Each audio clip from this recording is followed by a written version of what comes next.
नमस्कार जय हिंद साथियों, एक बार फिर से आप सबका बहुत बहुत स्वागत है। मैं दीपक कुमार साहू। आज मैं आप लोगों को बताऊंगा कि सूर्य की रोशनी पृथ्वी तक कैसे पहुंचती है, कितने समय में पहुंचती है। वास्तव में जो सूर्य हमको दिखाई देता है वो सूर्य की वर्तमान स्थिति होती है या कुछ पुरानी स्थिति होती है। आज मैं आपको विस्तार से बताऊँगा। बहुत इंटरेस्टिंग टॉपिक है, वीडियो को पूरा देखिएगा, स्किप मत करिएगा। चलिए शुरुआत करते हैं कि आखिर सूर्य की रोशनी पृथ्वी तक कैसे पहुँचती है।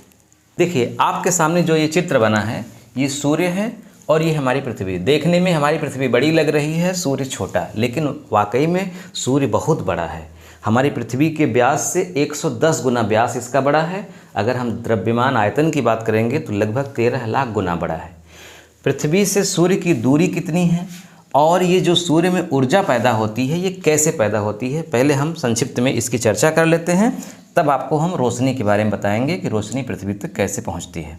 देखिए जो सूर्य है, सूर्य कैसे बना। सूर्य एक तारा है। पूरा ब्रह्मांड जब बना आज से लगभग 14 अरब वर्ष पहले, उसके बाद बहुत समय के बाद में आकाशगंगाओं के जो तीसरी घूर्णनशील भुजा होती है वहाँ से तारों का जन्म होता है। बहुत सारी आकाशगंगाएं हैं। हमारा जो सूर्य है जिस आकाशगंगा में है उसका नाम है मिल्की वे। मिल्की वे में एक नहीं दो नहीं बल्कि करोड़ों अरबों हमारे सूर्य जैसे तारे हैं। एक तारों का एक परिवार होता है जिसमें ग्रह होते हैं। जैसे हमारा सूर्य एक तारा है, उसका एक परिवार है ग्रह। 8 ग्रह हैं, बुध शुक्र पृथ्वी मंगल बृहस्पति शनि अरुण और वरुण। तारों का जन्म कैसे होता है? धूल से जन्म होता है। धूल कण मिलकर के इकट्ठे होते हैं। कभी हम आपको विस्तार से बताएंगे। सूर्य हमारा लगभग 4.5 अरब वर्ष पुराना है। जब सूर्य बना तभी लगभग उसके कुछ समय के बाद हमारी पृथ्वी बनी। लगभग आज से 4.5 अरब वर्ष पहले सूर्य की उत्पत्ति होती है और सूर्य इस समय हमारा युवा अवस्था में है, यानी अभी इसकी आयु बहुत लंबी है। सूर्य से पृथ्वी की दूरी कितनी है पहले आप ये देख लीजिए। सूर्य है, सूर्य के चारों ओर उसके ग्रह परिक्रमा कर रहे हैं। पृथ्वी नीला ग्रह है, जैसे ही हमारी पृथ्वी है ऐसे ही क्रम से, अब इसमें चूंकि चारों ओर बना दिया गया है, बाकी अगर आप क्रम में हम करेंगे तो सूर्य के जस्ट बाद बुध है, फिर शुक्र है, फिर पृथ्वी है, फिर मंगल है, बृहस्पति है, शनि अरुण वरुण, सबसे लास्ट में वरुण है। यानी पृथ्वी हमारे तीसरे नंबर पर है। सूर्य से अगर हम पृथ्वी की दूरी की बात करेंगे तो ये दूरी है 15 crore kilometre. Exact 15 crore kilometre नहीं है, 14 करोड़ 96 लाख किलोमीटर है। ये दूरी घटती बढ़ती रहती है। चूँकि हमारा सूर्य दीर्घवृत्तीय कक्षा में परिक्रमा करता है तो ये दूरी घटती बढ़ती रहती है। 3 जनवरी को हमारा जो सूर्य है वो हमारी पृथ्वी के सबसे नज़दीक होता है और 4 जुलाई को सबसे दूर होता है। 3 जनवरी को सबसे नज़दीक, 4 जुलाई को सबसे दूर। अब औसतन हम अगर बात करेंगे तो इसको मोटा मोटा 15 करोड़ कह दिया जाता है कि 15 करोड़ किलोमीटर हमारा सूर्य दूर है। लेकिन ये कभी 14 करोड़ 96 लाख, ये कभी 14 करोड़ के ऊपर भी चला जाता है, इसीलिए औसतन 15 करोड़ कहा जाता है, किलोमीटर है। अब आप समझिएगा कि ये जो सूर्य है इसमें जो ऊर्जा है, उष्मा है, विकिरण है, ये कैसे बनी। सूर्य एक तारा है और ये गैस का बना है, गैसीय गोला है। ये कण नहीं है, इसमें ठोस पदार्थ नहीं है। पूरी तरह से ये क्या है? गैस है। जैसे हमारी पृथ्वी ठोस पदार्थ से बनी है, सिलिका, एल्युमिनियम, लोहा, इनसे बनी हुई है। लेकिन सूर्य क्या है? गैसों से मिलकर के बना है। इसका मतलब अगर सूर्य में कोई भी चीज़ डाला जाए तो बाहर निकल सकता है, लेकिन सैद्धांतिक रूप से, लेकिन प्रैक्टिकली निकलेगा नहीं, क्योंकि इतना घना है ये कि निकलने ही नहीं देगा। सब जला करके अपने में ही ये समाहित कर लेगा। सूर्य में जो ये लेयर है, कई लेयर हैं। जैसे हमको जो सूर्य दिखाई देता है, सूर्य का वो प्रकाश मंडल दिखाई देता है। सूर्य में ऊर्जा पैदा कैसे होती है? सबसे पहले सूर्य हाइड्रोजन से मिलकर के बना था। आज भी हमारे ब्रह्मांड में 70% हाइड्रोजन ही तत्व है। पूरे ब्रह्मांड में अगर हम बात करेंगे सबसे ज़्यादा कौन सा तत्व है तो हाइड्रोजन है, 70% लगभग। हालांकि हमारी पृथ्वी के पास या हमारी पृथ्वी में हाइड्रोजन नहीं है। हमारी पृथ्वी में अगर हम बात करेंगे तो ऑक्सीजन है लगभग 46%, लेकिन ब्रह्मांड में हाइड्रोजन है। तो शुरुआत में हाइड्रोजन ही था सूर्य में। हाइड्रोजन क्या है? सूर्य के केंद्र से हाइड्रोजन जलना शुरू हुआ। इसको बोलते हैं नाभिकीय संलयन। यानी छोटे छोटे हाइड्रोजन के कण मिलकर के संलयित हुए, इससे ऊर्जा उत्पन्न हुई। इसको बोला गया नाभिकीय संलयन। यानी हमारी ऊर्जा का, सूर्य की ऊर्जा का मुख्य स्रोत क्या है? नाभिकीय संलयन। नाभिकीय संलयन होता है जिससे क्या होता है कि हाइड्रोजन संलयित होकर के हीलियम बन जाते हैं। जैसे उदाहरण के लिए लकड़ी को जला दिया जाए तो कोयला बन जाता है, उसी तरह से यहाँ पर हाइड्रोजन को जला दिया जाता है तो हीलियम बन जाता है। एग्जैक्टली ऐसा नहीं होता, लेकिन आप ऐसा ही समझिए कि हाइड्रोजन के अणु मिल करके ऊर्जा, जब कोई भी चीज़ जैसे दो पदार्थ है उसको इकट्ठा किया जाता है तो उससे ऊर्जा मुक्त होती है, तोड़ा जाता है तो भी ऊर्जा मुक्त होती है, ऊर्जा निकलती है। तो संलयित होती है, ऊर्जा निकलती है, यानी हाइड्रोजन हीलियम में बदल रहा है। हाइड्रोजन किस में बदल रहा है? हीलियम में। इसका मतलब कि कुछ समय के बाद, कुछ समय मतलब करोड़ों अरबों समय के बाद ये पूरा हाइड्रोजन किस में बदल जाएगा? हीलियम में। और जब पूरा हाइड्रोजन हीलियम में बदल जाएगा तो सूर्य ऊष्मा देना बंद कर देगा। आज ये बीच की अवस्था में है, इसका लगभग 40% के आसपास हाइड्रोजन हीलियम में परिवर्तित हो गया है। अब समझिएगा कि सूर्य का जो बीच वाला हिस्सा है, जैसे ये सूर्य है, अब सूर्य का जो बीच वाला हिस्सा है इसका नाम है कोर। कोर, यहीं पर हाइड्रोजन हीलियम में बदलता है। अब यहीं से ऊर्जा निकलती है और ऊर्जा निकलते निकलते बाहर आती है। तो कोर है, कोर जैसे मान लीजिए ये कोर है, कोर के बाहर क्या है? विकिरण है, विकिरण सतह है। विकिरण सतह के ऊपर क्या है? बाहर मतलब कोर, कोर के बाद विकिरण सतह, विकिरण सतह के बाद संवहन सतह, संवहन सतह। और सबसे आखिर में जो हमको दिखता है ये चमकता हुआ, उसका नाम है प्रकाश मंडल। प्रकाश मंडल यही हमको दिखाई देता है। यहीं से ऊर्जा मतलब सूर्य के बाहर निकलती है। निकलती तो कोर से है, लेकिन पूरे ब्रह्मांड में चारों ओर से प्रकाश मंडल से प्रकाशित होती है। हमको यहीं से दिखता है, यही दृश्य हमको दिखता है। अब समझिए कि ये जो ऊर्जा है निकली, तो ऊर्जा मतलब प्रकाश भी है, ऊष्मा भी है। यानी ये जो प्रकाश पृथ्वी पर आता है हमको उजाला भी देता है और हमें गर्मी भी प्रदान करता है। पूरे पृथ्वी पर ऊर्जा का सबसे बड़ा स्रोत क्या है? सूर्य है। तो ये जो प्रकाश है विकिरण के माध्यम से पृथ्वी तक पहुंचता है। जब ये पहुंचता है तो इसमें जो समय लगता है वो है लगभग 8 मिनट 20 सेकेंड, कहीं कहीं 16 सेकेंड भी कहा जाता है। 8 मिनट 16 सेकेंड 60 क्षण इस तरह से कहा जाता है। लेकिन बताया ना कि पृथ्वी सूर्य के एकदम चारों ओर से बराबर दूरी पर नहीं होती है, घटती बढ़ती रहती है। जब पृथ्वी ज़्यादा दूर होगी तो 8 मिनट 20 सेकेंड से भी थोड़ा ज़्यादा लग जाएगा। जब नज़दीक आ जाएगी तो 8 मिनट 16 सेकेंड लगेगा, इस तरह से। तो औसतन 8 मिनट 20 सेकेंड में सूर्य का प्रकाश पृथ्वी तक पहुंचता है।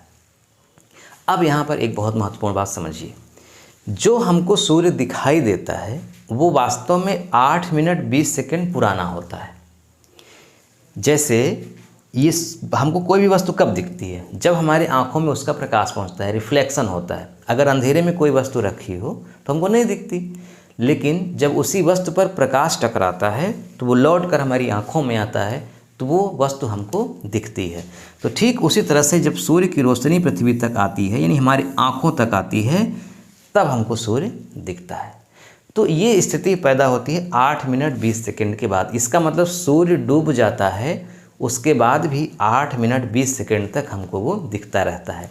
इसका मतलब कि सूर्य अगर पूरी तरह से नष्ट भी हो जाए तो पृथ्वी पर 8 मिनट 20 सेकेंड तक कोई फर्क नहीं पड़ेगा, क्योंकि 8 मिनट 20 सेकेंड सूर्य हमारा पुराना है, पुराना दिखता है।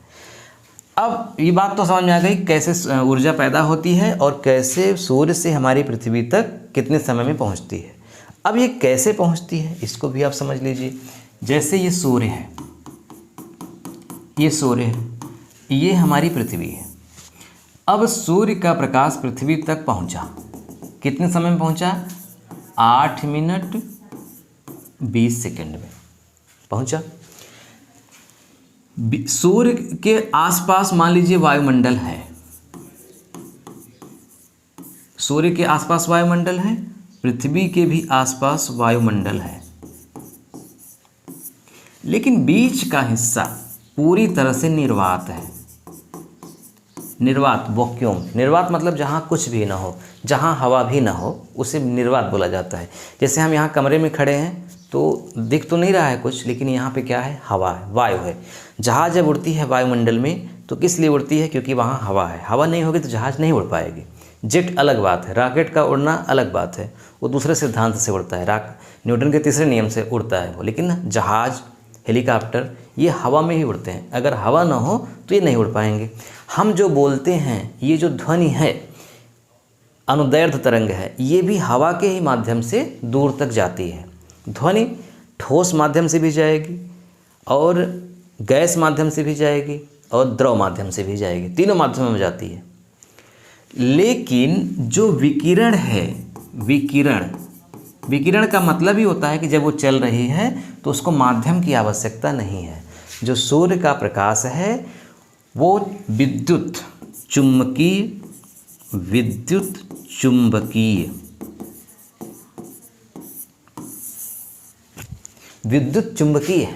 विद्युत चुंबकीय का मतलब होता है कि इसे चलने के लिए वायुमंडल की ज़रूरत नहीं है, इसे चलने के लिए ठोस या द्रव की आवश्यकता नहीं है, यानी इसे चलने के लिए वाहन की ज़रूरत नहीं है। ऐसे समझिए, हवा नहीं है तो हम बोलेंगे सुनाई नहीं देगा। जैसे चांद पे हम चले जाएं, पास में ही दो व्यक्ति खड़े हों, एक व्यक्ति बोले दूसरा व्यक्ति नहीं सुन पाएगा, जो बोलेगा वो भी नहीं सुन पाएगा, क्योंकि हवा ही नहीं है। तो यानी हमारी जो ध्वनि है, इसे भी दूर जाने के लिए माध्यम की ज़रूरत पड़ेगी। लेकिन जो सूर्य की किरण है उसे आने के लिए माध्यम की ज़रूरत नहीं पड़ेगी। अगर इसे आने के लिए माध्यम की ज़रूरत पड़ती तो सूर्य की किरण बस सूर्य के वायुमंडल तक सीमित रहती, आगे जा ही नहीं पाती, क्योंकि आगे तो कुछ है ही नहीं। जो बहुत बड़ा हिस्सा है बीच का स्पेस, वहाँ कुछ भी नहीं है, तो आ ही नहीं पाती। तो सूर्य की जो रोशनी है वो विकिरण, रेडिएशन के माध्यम से यहाँ पहुँचती है और पृथ्वी को गर्म करती है। अब आप समझिए, एक प्रश्न यहाँ उठता है कि पृथ्वी पर सूर्य की रोशनी आ गई, प्रकाश हो गया, ये तो हमको दिखता है, लेकिन अंतरिक्ष काला दिखता है। अंतरिक्ष में प्रकाश क्यों नहीं है, जबकि सूर्य की रोशनी तो चारों दिशाओं में जा रही है। सूर्य की रोशनी से ही उसके 8 ग्रह प्रकाशित हो रहे हैं। यही नहीं, पृथ्वी का जो चांद है वो भी दिखाई देता है। तो किस लिए सूर्य की रोशनी पृथ्वी पर आती है और पृथ्वी से टकरा करके चांद पर जाती है, और ये चांद फिर चमकने लगता है और हमको दिखाई देता है। यानी चांद में स्वयं प्रकाश नहीं है। सूर्य का प्रकाश पृथ्वी पर आया, यहाँ से परावर्तित हुआ, चांद से टकराया, चांद हमको दिखने लगा। यानी सूर्य की रोशनी ना हो तो चांद हमको नहीं दिखेगा। तो निर्वात में काला है, नहीं, निर्वात में प्रकाश क्यों नहीं है, क्योंकि अंतरिक्ष यात्री जब जाते हैं ऊपर तो निर्वात में उनको कुछ नहीं दिखता, काला दिखता है, जबकि सूर्य की रोशनी तो वहाँ भी है। उसका रीज़न ये है कि यहाँ पर डिस्टर्बेंस नहीं है, निर्वात में कोई डिस्टर्बेंस नहीं है, तो सूर्य की रोशनी किसी चीज़ से टकराई नहीं, और जब टकराई नहीं तो उसका प्रकाश बिखरा नहीं, और बिखरा नहीं तो हमें दिखा नहीं। हमें पृथ्वी पर इसलिए दिखता है क्योंकि पृथ्वी पर वायुमंडल है। वायुमंडल का मतलब वायु के कण हैं, धूल मिट्टी के कण हैं, हवाओं के कण हैं, उनसे सूर्य की रोशनी टकरा करके इसमें क्या होता है, प्रकीर्णन होता है, परावर्तन होता है, अपवर्तन होता है, बहुत सारी क्रियाएं होती हैं जिसके कारण हमको ये दिखता है। जब कुछ यहाँ है ही नहीं तो वो किसी से टकरा ही नहीं रही है, उसको कोई माध्यम ही नहीं मिल रहा है जहाँ वो चमके, रिफ्लेक्ट करे किसी पर, इसलिए वहाँ कुछ नहीं दिखता। ठीक, तो हमने क्या क्या समझा कि सूर्य की रोशनी पृथ्वी तक कैसे पहुँचती है, कितने समय में पहुँचती है, सूर्य में ऊर्जा जो बनती है वो कैसे बनती है, हाइड्रोजन हीलियम में परिवर्तित होता है नाभिकीय संलयन के माध्यम से। अब एक प्रश्न है कि अगर मान लीजिए कि हमारा सूर्य नष्ट हो जाए, प्रकाश ही न दे, तो क्या होगा। देखिए 8 मिनट 16 सेकंड 20 सेकंड तक तो कोई प्रभाव नहीं पड़ेगा, लेकिन उसके बाद प्रभाव पड़ेगा, क्योंकि पूरी पृथ्वी ही डिपेंड है सूर्य पर। ऊर्जा ही नहीं आएगी तो पृथ्वी क्या होगी, धीरे धीरे ठंडी होने लगेगी, पेड़ पौधे भोजन नहीं बना पाएंगे, पेड़ पौधे जब भोजन नहीं बना पाएंगे तो उस पर जो डिपेंड जीव हैं, जैसे मनुष्य भी स्वयं, वो भी भूख से ही मर जाएगा। पूरी पृथ्वी एकदम ठंडी पड़ जाएगी। अगर सूर्य ही ना हो तो पृथ्वी उसी के तो गुरुत्वाकर्षण के कारण उसका चक्कर लगाती है, तो ये चक्कर भी नहीं लगा पाएगी, यानी पृथ्वी का अस्तित्व ही नहीं रहेगा। यानी सूर्य ही बराबर पृथ्वी है। तो आज की वीडियो में बस इतना ही। वीडियो कैसा लगा कमेंट करके आप ज़रूर बताइएगा। आपको क्या बात समझ में नहीं आई ये भी आप पूछ सकते हैं, और इस वीडियो का लिंक अपने मित्रों में शेयर करिएगा। मिलते हैं नेक्स्ट वीडियो में। नमस्कार।